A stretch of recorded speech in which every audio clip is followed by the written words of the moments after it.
जहां महाराजा अग्रसेन अग्रवाल आश्रम ट्रस्ट के 50वें स्थापना दिवस के अवसर पर आयोजित कार्यक्रम में मुख्यमंत्री पुष्कर सिंह धामी शामिल हुए हैं। सीएम पुष्कर सिंह धामी ने कहा कि अभी चारधाम यात्रा होने वाली है। पिछले वर्षों में शुरुआत के समय चारधाम यात्रा में यात्रियों की संख्या काफी ज्यादा हो गई थी। इस बार हमारा प्रयास है कि चारधाम यात्रा अच्छी और सफलतापूर्वक हो। यात्रा में आने वाले लोगों को किसी तरह की कोई परेशानी न हो और उनकी सुरक्षा के लिए भी हम काम कर रहे हैं। हम ऐसे अनेक कामों को आगे बढ़ा रहे हैं। बढ़ा रहे हैं। अभी चारधाम यात्रा होने वाली है। पिछले वर्षों में काफी ज्यादा संख्या शुरुआत के दिनों में चारधाम यात्रा में हो गई थी। इस वर्ष हमारा प्रयास है कि ये चारधाम यात्रा अच्छी हो, सफलतापूर्वक हो और आने वाले लोग जो यात्रा में आए उनकी सुरक्षा, उनको किसी प्रकार की परेशानी न हो। हम उस दिशा में भी काम कर रहे हैं। ऐसे अनेक कामों को आगे बढ़ा रहे हैं। मुझे पूरा विश्वास है कि जो भी हमारे काम हैं, हमारे जो संकल्प हैं, उन संकल्पों को साकार करने के लिए सीएम धामी ने कई योजनाओं के लिए धनराशि स्वीकृत की है। तो ये बड़ी खबर, डाउनस्ट्रीम मार्ग के निर्माण के लिए 379 लाख रुपए दिए गए हैं। कई ग्राम पंचायत मार्गों के निर्माण के लिए 472 लाख रुपए दिए गए। घाट रामड़ी मोटर मार्ग के सुधारीकरण के लिए 659 लाख रुपए दिए गए हैं। वहीं घाट रामड़ी मोटर मार्ग का डामरीकरण भी किया जाएगा। हॉट मिक्सिंग काम के लिए 697 लाख रुपए की मंजूरी दी गई है। तो यह बड़ी खबर, कई योजनाओं के लिए धनराशि स्वीकृत की है सीएम पुष्कर सिंह धामी ने। घाट रामड़ी मोटर मार्ग का डामरीकरण किया जाएगा। हॉट मिक्सिंग काम के लिए 697 लाख रुपए की मंजूरी दी गई है। सीएम धामी ने कई योजनाओं के लिए धनराशि स्वीकृत की है। तो ये बड़ी खबर उत्तराखंड से, जहां पर तमाम योजनाओं के लिए धनराशि सीएम ने स्वीकृत की है।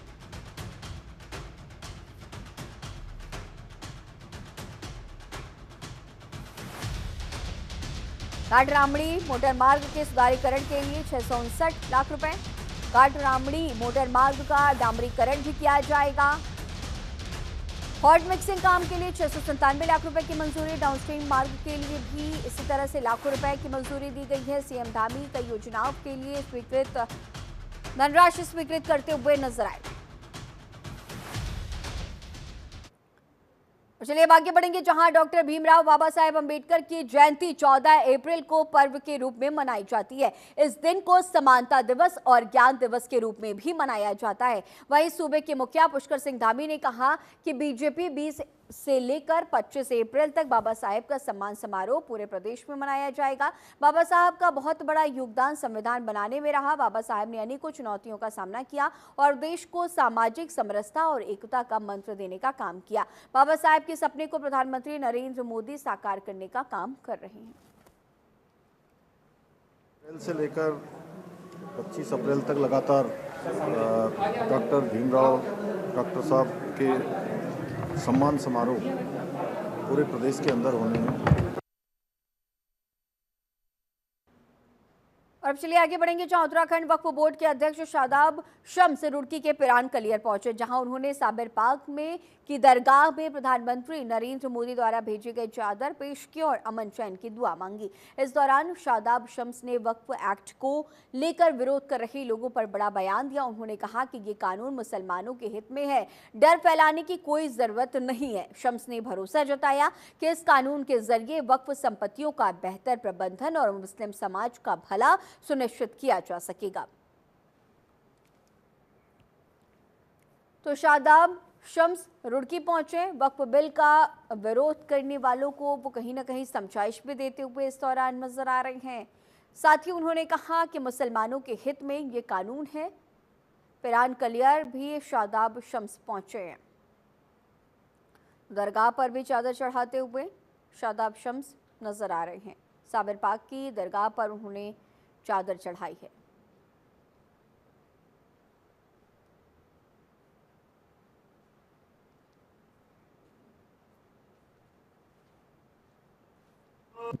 देश के यशस्वी प्रधानमंत्री ने गरीब मुसलमानों की आह को सुना है और इसलिए उनको एक उम्मीद दिखाई है और उस उम्मीद का जीता जागता सबूत है कि जो वक्फ अमेंडमेंट एक्ट आया है।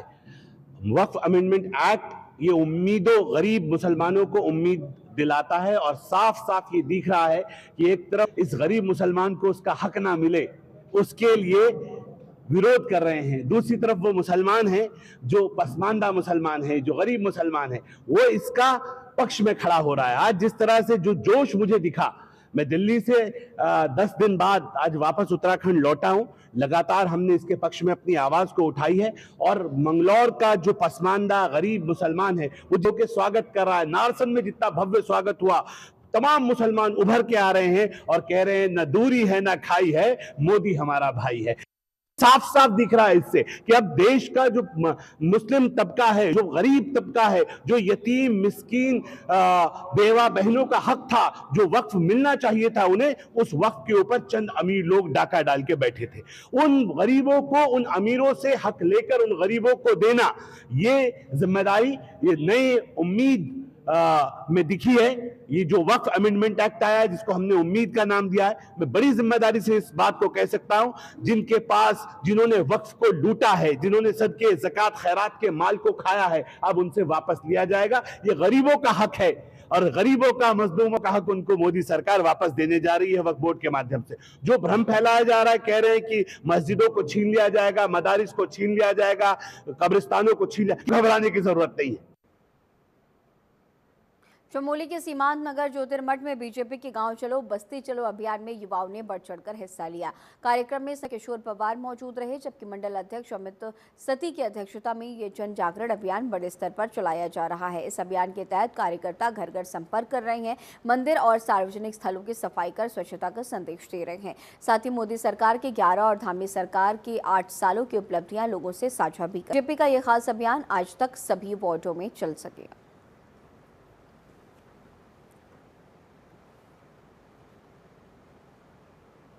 रुड़की के नारसन क्षेत्र के खेड़ा जट गांव में बीजेपी के गांव चलो बस्ती चलो अभियान की शुरुआत की गई। इस मौके पर लोगों को केंद्र और प्रदेश सरकार की जनहित योजनाओं की जानकारी दी गई है।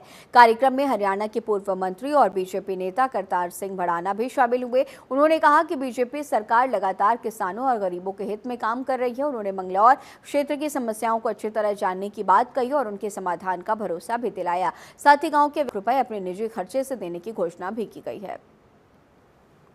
पार्टी ने गांव-गांव, ढाणी-ढाणी, बस्ती-बस्ती जाने का प्रोग्राम बनाया है और वो इसलिए कि जो हमारी बड़ी सरकार ने जो काम किए हैं उनको बताने का, प्रचार करने का काम हमारे में लगाया है। और जो मुख्यमंत्री जी ने 3 साल में किए हैं, किसी को पता नहीं है। वो सब वर्कर की ये ड्यूटी लगी है कि गांव-गांव जाके, ढाणी-ढाणी जाके अपनी बात को बताओ और लोगों की बात को सुनो, लोगों की बात को सुनो। इसलिए आपके बीच में आए और वही कार्य करेंगे। मंच के ऐसा है ना, समस्याएं हैं वो तो बताएंगे ही बताएंगे, वो तो अलग से भी आएंगे। अभी तो ये है कि जो काम हो गए हैं उनका प्रचार करने के लिए सरकार की तरफ से सभी वर्कर की, सभी बीजेपी वालों की ड्यूटी है कि गांव-गांव जाके समस्या भी और अपनी जो काम किए उनका भी प्रचार करें। उत्तराखंड कांग्रेस प्रदेश अध्यक्ष करण माहरा ने बीजेपी पर तंज कसाया। उन्होंने कहा कि बीजेपी का कोई योगदान देश की आज़ादी में नहीं रहा। वो हमेशा देश की आज़ादी के 70 सालों के पुरुषार्थ को ठोकर मारते रहे हैं। जिस परिवार के सदस्यों ने 12-12 साल देश की आज़ादी में अपना जीवन काटा हो, बीजेपी उनकी बेइज्जती करती है। जिन्होंने अपने इलाहाबाद की सत्य राष्ट्र के नाम की हो, जिसके परिवार वालों ने देश के उत्थान में अपनी 2-2 शहादतें दी हो, अगर कोई उसकी जय जयकार करता है तो बीजेपी को दर्द क्यों हो रहा है? बीजेपी के पास कहने के लिए कुछ नहीं है। जिस पार्टी का एक भी आदमी का कोई सहयोग इस राष्ट्र के आज़ादी से लेकर निर्माण में नहीं रहा, जो हमेशा देश की आज़ादी के बाद के 70 सालों के को ठोकर मारते रहे हों, उसकी बेइज्जती करते रहे हों, उनसे इससे अलावा और बात क्या की जा सकती है। जिस परिवार के सदस्यों ने 12-12 साल अपना जीवन देश की आज़ादी में जेल में काटा हो, जिन्होंने अपनी इलाहाबाद की पूरी संपत्ति राष्ट्र के नाम करी हो, जिसके परिवार ने 2-2 शहादतें इस राष्ट्र की उन्नति में दी हो, इंदिरा जी और राजीव जी ने, उसको अगर हम पर्याय मान लेते हैं या उसकी जय जयकार उसका कार्यकर्ता करता, तो बीजेपी के पेट में दर्द क्यों है? क्या नाथुराम गोडसे की जिंदाबाद कहने वाले लोगों को सोनिया और राहुल गांधी पर टिप्पणी करने का अधिकार है? ये मेरा आपसे प्रश्न है। हरिद्वार में बैसाखी स्नान पर उमड़ा आस्था का सैलाब। हर की पैड़ी पर श्रद्धालुओं की भारी भीड़ नजर आई है। कई घाटों पर श्रद्धालु आस्था की डुबकी लगा रहे हैं। प्रशासन ने व्यापक इंतजाम किए हैं सुरक्षा के। हरिद्वार को 4 सुपर जोन, 13 जोन और 40 सेक्टर्स में डिवाइड किया गया है। वरिष्ठ पुलिस अधीक्षक रमेंद्र सिंह डोभाल ने खुद फोर्स को ब्रीफ किया है। तो यह बड़ी खबर, गतिविधियों पर कंट्रोल रूम से सीसीटीवी के जरिए नजर रखी जा रही है। बैसाखी पर्व के शुभ अवसर पर हरिद्वार की पवित्र धरती पर श्रद्धालुओं का जन सैलाब उमड़ पड़ा है। हर की पैड़ी सहित कई घाटों पर श्रद्धालु आस्था की डुबकी लगाकर पुण्य अर्जित कर रहे हैं। बीते शनिवार से ही हरिद्वार की सड़कों, बाजारों और गलियों में भारी भीड़ देखने को मिली, जिसके चलते जगह जगह जाम की स्थिति बन गई है। भीड़ को नियंत्रित पर्व को सुचारू रूप से पूरा कराने के लिए पुलिस प्रशासन ने पहले ही कमर कस ली। बैसाखी स्नान को लेकर हरिद्वार को 4 सुपर जोन, 13 जोन और 40 सेक्टर्स में डिवाइड किया गया है। वरिष्ठ पुलिस अधीक्षक रमेंद्र सिंह डोभाल ने खुद फोर्स को ब्रीफ कर पूरी प्लानिंग को अमल कराई। मेले की हर गतिविधि पर कंट्रोल रूम से सीसीटीवी के जरिए नजर रखी जा रही है। संदिग्धों पर पैनी निगरानी रखने के लिए सादे कपड़ों में भी पुलिसकर्मी तैनात किए गए हैं। वहीं बीडीएस और डॉग स्क्वाड की टीम लगातार मेला क्षेत्र में एक्टिव है। हरिद्वार पुलिस कार्यालय में एसएसपी रमेंद्र सिंह डोभाल की अध्यक्षता में अपराध गोष्ठी आयोजित की गई है। इससे मार्च महीने के उत्कृष्ट कार्यों के लिए 34 पुलिस जवानों को सम्मानित किया गया। एसएसपी ने अपराध समीक्षा के साथ बैसाखी स्नान और चारधाम यात्रा की तैयारियों को लेकर जरूरी दिशा निर्देश भी दिए। एसएसपी ने सभी थाना प्रभारियों को सख्त चेकिंग अभियान चलाने के निर्देश दिए हैं। साथ ही महिला और नाबालिग अपराधों में शीघ्र निस्तारण और धर्मशालाओं, होटल्स की जांच के निर्देश दिए गए। Highway sign board, CM helpline निस्तारण, आग से सुरक्षा और कोर्ट आदेशों के पालन पर विशेष जोर दिया जा रहा है। रुड़की के नगला इमरती बाईपास पर बैसाखी पर्व को लेकर भारी जाम लग गया है। हालात को देखते हुए दिल्ली और देहरादून से आने वाले वाहनों को नगला बाईपास से डाइवर्ट कर लक्सर होते हुए जगजीतपुर से हरिद्वार भेजा जा रहा है। जाम की गंभीरता को देखते हुए एसपी देहात शेखर चंद्र सोयाल खुद सड़कों पर उतरे और फोर्स के साथ ट्रैफिक व्यवस्थाओं को संभालते हुए नजर आई हैं। उन्होंने बताया कि बैसाखी स्नान की वजह से भारी भीड़ उमड़ रही है, लेकिन पुलिस ने जाम को रोकने के लिए तैयारियां की हैं ताकि जाम ना लगे। बैसाखी स्नान एक बहुत बड़ा आयोजन है हरिद्वार जनपद के लिए।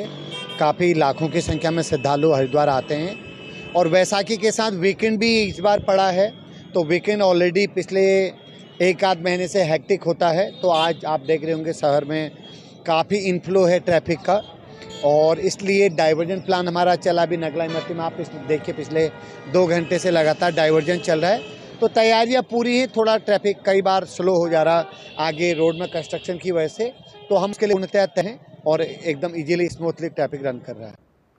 रुड़की के सिविल लाइंस पुलिस ने रोडवेज के पास एक होटल में छापेमारी की। इसमें 25 से ज्यादा युवक युवतियों को नशे की हालत में पकड़ा गया है। इनमें से ज्यादातर एक बड़े संस्थान के छात्र छात्राएं बताए जा रहे हैं। पुलिस ने पूछताछ के बाद सभी को सख्त चेतावनी देकर छोड़ दिया, जबकि होटल के खिलाफ सील की कार्रवाई के लिए प्रशासन को ये जानकारी दी गई है। ये कार्रवाई सिविल लाइंस कोतवाली के आईपीएस कौशिक मिश्रा के नेतृत्व में की गई, जिसमें होटल में शराब पार्टी करते छात्र छात्राओं में हड़कंप मच गया। एसपी देहात शेखर चंद्र सोयाल ने बताया कि संस्थान को भी मामले की जानकारी दे दी गई है ताकि आगे कोई ऐसा मामला दोहराया न जाए।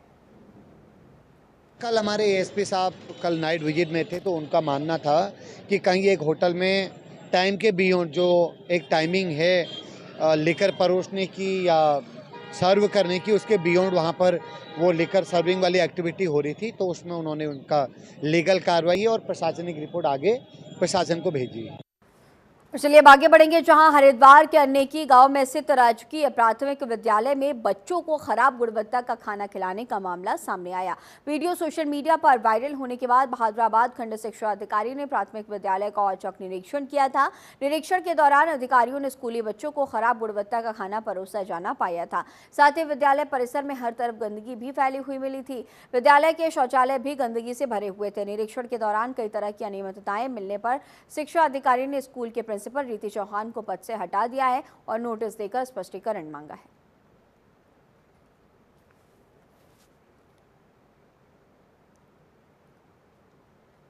पौड़ी जिले में बारिश के कारण एक बार फिर से ठंडक ने दस्तक दे दी है। जहां बारिश आंधी तूफान के कारण लोगों को परेशानियां हो रही हैं, तो वहीं कहीं न कहीं लोगों को बारिश के कारण गर्मी से राहत भी मिली। पहाड़ों में भी गर्मी बढ़ने लगी थी, लोगों ने गर्म कपड़े बंद करके रख दिए थे, लेकिन बारिश के दस्तक ने फिर से गर्म कपड़े निकालने पर मजबूर कर दिया।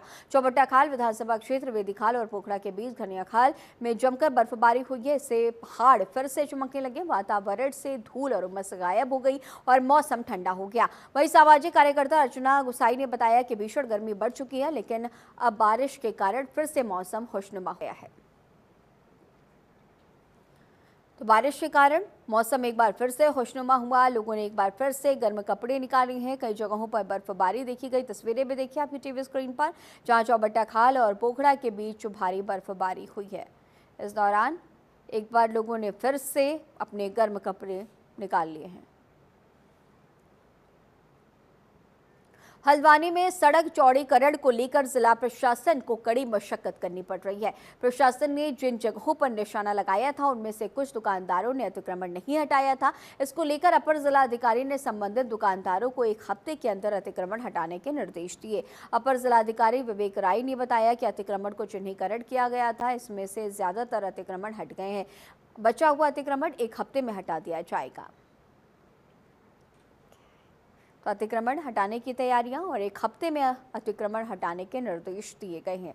हल्द्वानी से ये खबर आपको बता रहे हैं, जहां पर सड़क चौड़ीकरण को लेकर के प्रशासन अब पूरी तरह से सख्त नजर आ रहा है। ऐसे में जो अतिक्रमण था उसे हटाने को लेकर के निर्देश दिए गए हैं। तो जिन लोगों ने इन सड़क के किनारे अपने अपने शॉप्स रखे हैं, उन्हें निर्देश दिया गया है कि 1 हफ्ते के भीतर अपनी दुकानें यहाँ से हटा ली जाए।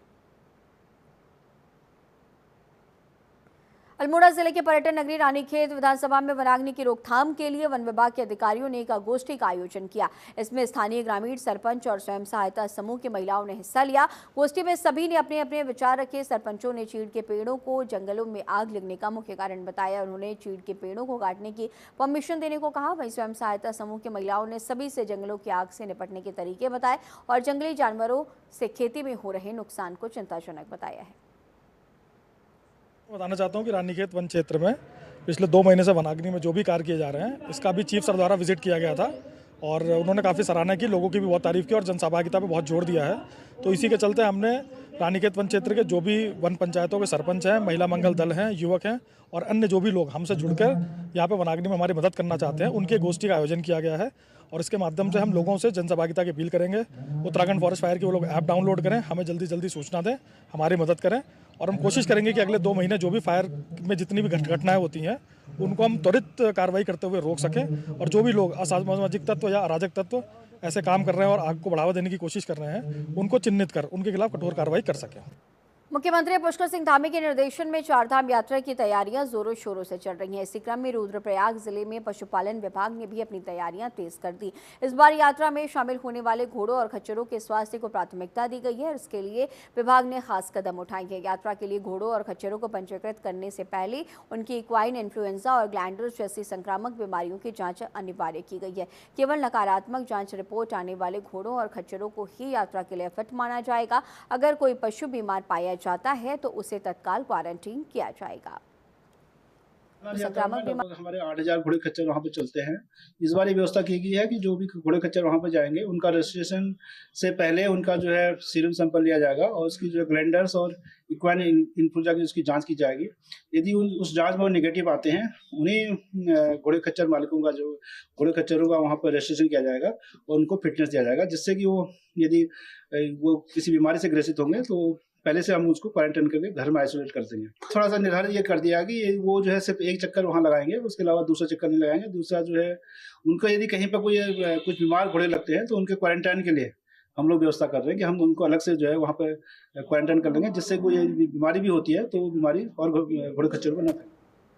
उत्तरकाशी में Gangotri national park Gaumukh track खोली में 2 दर्जन मजदूर बर्फबारी हटाने के लिए लगे हुए हैं। पिछली बरसात में बड़ी मात्रा में हिमस्खलन आने से मार्ग क्षतिग्रस्त हो गए थे। कुछ जगहों पर लकड़ी की पुलिया बना दी गई है, कहीं पर रास्तों की मरम्मत की जा रही है। जिलाधिकारी डॉक्टर मेहरबान सिंह बिष्ट ने बताया कि यात्रा के दौरान ज्यादा ट्रैकर्स गौमुख ट्रैक पर जाना चाहते हैं। इसके लिए ट्रैक की सुरक्षा व्यवस्थाओं के लिए गंगोत्री नेशनल हाईवे के साथ संयुक्त टीम भेजी जाएगी। उसके बाद ट्रैक मार्ग को खोला जाएगा। तो ये देखिए, नेशनल पार्क गौमुख ट्रैक खोलने में मजदूर पूरी तरह से जुटे हुए हैं। किस तरह से इसे लेकर के तैयारियां की गई हैं ये भी देखिए। तो आने वाले दिनों में जिस तरह से चारधाम यात्रा की शुरुआत होनी है, वह ऐसे में प्रशासन पूरी तरह से हर मोर्चे पर विशेष इंतजाम कर रहा है, कहीं पर भी किसी तरह की कोई परेशानियां ना हो। कुछ जगहों पर अब यहाँ पर देखिए लकड़ी के पुल बनाए गए हैं, तो इन ट्रैक को पूरी तरह से खोला जाए ताकि किसी भी श्रद्धालु को जो चारधाम यात्रा पर जा रहे हैं उन्हें किसी भी तरह की कोई परेशानियां, कोई दिक्कतें ना आए। तो बर्फबारी भी इस दौरान, और अगर हम पिछली बरसात की बात करें तो ये मार्ग क्षतिग्रस्त हो गए थे। राष्ट्रीय पार्क के कपाट हमने 1 अप्रैल 2025 को खोल दिए थे, लेकिन जो गंगोत्री गौमुख ट्रैक मार्ग है वो भारी हिमपात होने के कारण जगह जगह उसमें बड़े बड़े ग्लेशियर्स आए हुए हैं तथा भूस्खलन भी हुआ है, जिस कारण से वह भी अवरुद्ध है। और इस मार्ग पे हमने लगभग 15 मजदूरों को काम पर लगाया है और आशा कर रहे हैं कि जल्द से जल्द इस मार्ग को खोल दिया जाए। साथ ही हमें मौसम का भी साथ चाहिए, क्योंकि इस मार्ग पे अगर थोड़ा भी बारिश होती है तो तुरंत उसमें हिमपात होना शुरू हो जाता है।